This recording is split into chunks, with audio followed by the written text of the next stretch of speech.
This is Nathan. Nathan's part of our ministry school. He's a sophomore. He's going to share what happened in Dallas, Texas, and a prayer ministry down there. Yeah, so my trip was a little bit different than the rest of them. Other trips kind of did lots of different ministry things with several different ministries, but we kind of focused in, ours was a prayer room experience, and we were a part of a ministry called The Prayer Room in Dallas. They do 18 hours a day for 7 days a week. They don't have enough people to do the night watch, even though they're the third biggest one in the United States. It's really interesting.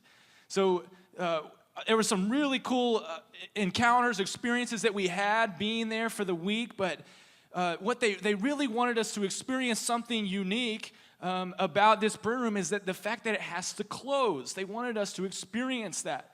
You know, we're here in this 24/7 context.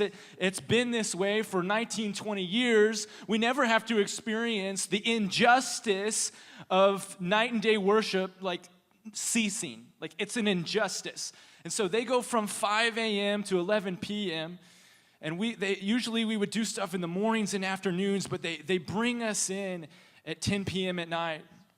One of the last nights of while we were in Dallas.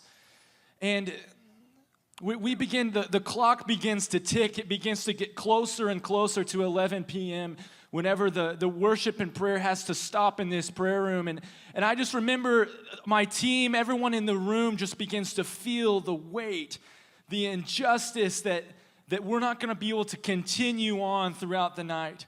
And I remember having my eyes closed and hearing the worship leader. She's singing a chorus about how she longs for the day that they get to do 24/7 and how she wants to do that so bad, and we have to stop in a few minutes. And I'll never forget having my eyes closed, weeping myself, but hearing the worship leader getting choked up and not able to continue to sing the same because she's weeping at the piano. And guys, it's very hard for me to describe and articulate everything that I was feeling. I was feeling the weight of this, like the corporate experience that we were having, but I was also having this internal, personal experience. And all of a sudden, the passage in Luke chapter 10, verse 38 through 42 just begins to come alive to me in a whole new way. Like, I've been here for 2 years. I've heard the story of Mary of Bethany at the Lord's feet like so many times. We talk about it so many times. But this time, all of a sudden, this word in that passage begins to hit me like a ton of bricks. And it's when Martha is doing the stuff and Jesus says, Martha, listen, you're anxious and worried about many things, but Mary, She's doing the one thing, there's one thing necessary, and she's chosen the good portion. That word chosen was hitting me like a ton of bricks. Just like me as an individual lately, I went to the Sin Conference down in Orlando. I got marked there. I know at some point the Lord is going to ekballo me out into the nations. I know that. But in the past couple months, I've been thinking, like, when is the timing of that? Lord, what is that going to look like? Is this what it looks like to get ekballoed? And I'm starting to look around at different opportunities and actually for the first time in my life have different opportunities outside of this place, and I'm getting struck by this word, Mary has chosen. One of the reasons that it moved the heart of Jesus so much is that, one, he didn't ask her to sit there, and two, she could have been doing other things, but she chose.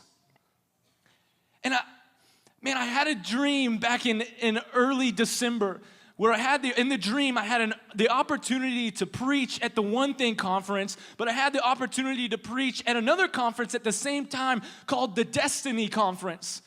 And in the beginning of the dream, I'm trying to figure out how can I do both, and I realized that I have to choose one. And in the dream, I choose, okay, I'm gonna preach at the One Thing conference. And I remember the Lord speaking to me in the dream. He says, Nathan, because you've chosen the one thing over your destiny, when the time is right, I'll actually thrust you forth into your destiny. So I'm having this corporate moment. I'm having this individual moment. And I'm realizing that, and then my mind goes to the third encounter that Mary has with Jesus, where he breaks this alabaster box of oil, and the Bible describes it as a costly perfume. It cost Mary something. And I just had this revelation that the reason that it pulled the heartstrings of Jesus so much is because it cost her something, and he didn't ask her to do it, but she chose it. And she chose it when she had other opportunities, other things she could have been doing. And I made this sober commitment in my heart. Once again, I'm like, Jesus, I'm in this place where I'm realizing I have an opportunity and I actually want to choose you over my destiny. I actually want to choose the one thing over my destiny. And it was one of the most powerful moments of my entire walk with Jesus. Man, it's like when I was brought here to IHOP, to be honest, like Jesus like turned my life upside down to get me here. I was engaged. I was going like, I love Jesus, but I was engaged to be married, going this other direction, go to the One Thing conference. Corey Russell gives a message, shepherds after my own heart. I get marked, my life gets turned upside down to get here. But now he speaks to me, he goes, Nathan, I've actually done the things that I told you I would do to bring you here. And yeah, if you stay here, then I'll do more in your heart for sure. But if you stay here, it would be primarily for me. And he's won my heart in such a way that I'm choosing to stay. I'm choosing to stay at his feet until he follows me. Amen. Amen.